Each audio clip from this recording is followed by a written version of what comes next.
Ito tayo ngayon dito sa ating sa ranging. Bawasan na ho natin yan ng mga magugulo, mga matatapang. Kasakit na ho sila ng kanilang mga kasamahan, kaya kailangan tanggalin na po yung pag ganun. Gaya na medyo naninila ako na sila. Ayan, pasok ko tayo.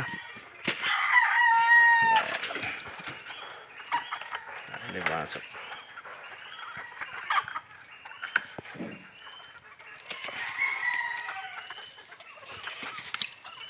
Ayan.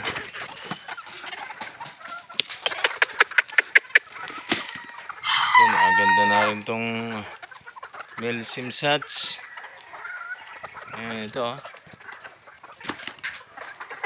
medyo tumatapang na sila eh. So yan ito yung kasunod na tatapang. So yung ganyan medyo nagyayabang na nako. Yan po ay malapit na. Ito white kelso pure ho ito. Dadangkad. Yan po.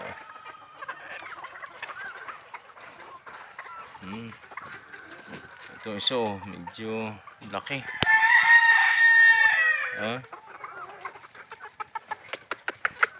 Yun. Ano ba na ito?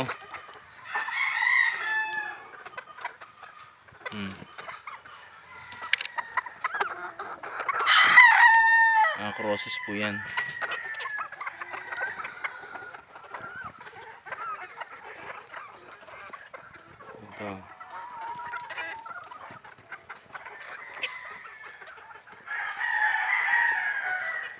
Ito kanawa yun. Brownhead. Ang dami ho sana, nako. Ang dami ho na hindi ko na ho nakita sila. Adali na ho ng mga mananalakay. Sawa, bayawak. Lalo na po nung bago lagi na sila, nung maliliit pa sila, mga sisiw pa sila, 2 weeks old. Ayun, grabe daga at saka uwak naman ho. Ayan dami tapang. Yung iba ho dyan may mga wasak ho ang balahibo, sira ang yun malamang ho yan sinunggaban ho ng maaaring gustong kumain sa kanila. Hindi sila nakuha kasi medyo ang manok kasi ay basta pumapalag yan basta sila nagul yan. Kagaya ito wasak ang dibdib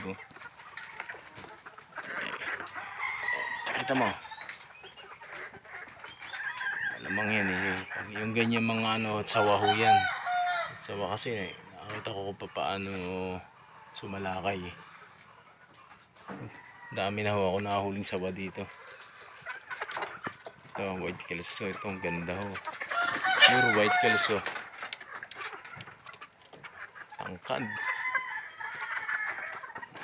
Yung mga inahin din ho tayo mga pure white kelso. Ito pure ito. Yan, white kelso. Din ho tayo. Laki-laki siya, oversize.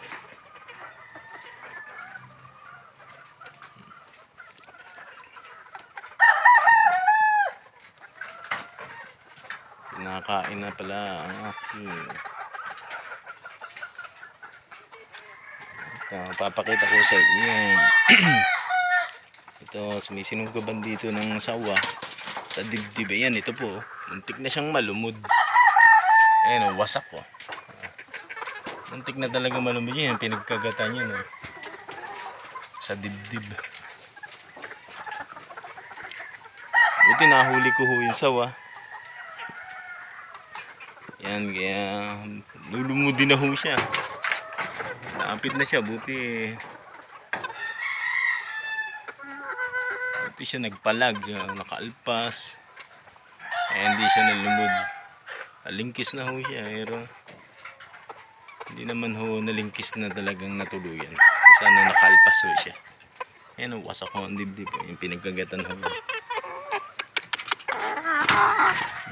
Yan, wasak.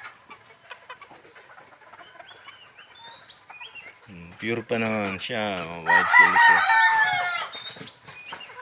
Ito, pure na ito, white kelso. Tinahin. Dami yung paligid namin, no? Gubat na gubat pa. Kaya ho, nako, kadaming predator. Dami yung kalaban dito bago ho makabuhay ng makapagpalaki, makabuhay. Nako, kailangan kung magpapalahi kayo, siguro kung kailangan nyo yung mga 200, siguro magpalahi kayo ng 300 at yung 100 ay para sa ano, mga sa predator. Yun yung mga kagaya ng uwak, pagsisipa, uwak, daga, dami, bayawak, dami ho dito. Bayawak, sawa, musang na di ko lang ho na ano yung musang, pero hinabol ko siya para ho tinakot, para hindi na ho bumalik. Hindi ko pa ho naman uli nakikita rito na pumapasel siya. Ayan, lagyan ko ho ng ganyan para hindi makahapon sila dyan. Pag sisiw pa talagang nako, bantayin mga 1 week ko ang edad nila. Ay uwak ho, daga, kailangan nako secure ho yung paglalagyan nila.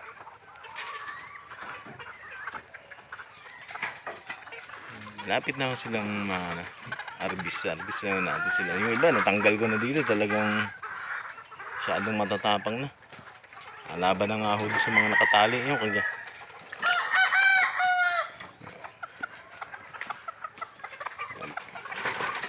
Napakagubat pa ho kasi nito eh.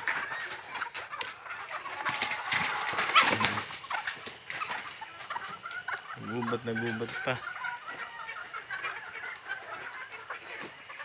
Ito po ang likod na ito yan. Uwe, dako yan.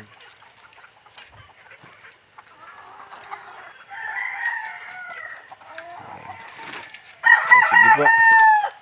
Paalam po mga boss idol. Basta may gusto ko kayong malaman, kung may tanong ho kayo, basta pag ho alam ko, kaya ho natin sagutin yan. At saka kung hindi ko ho alam, magtatanong ho tayo sa mas eksperto para masagot natin yung katanungan nyo. Sige po, salamat po mga boss idol, magandang umaga.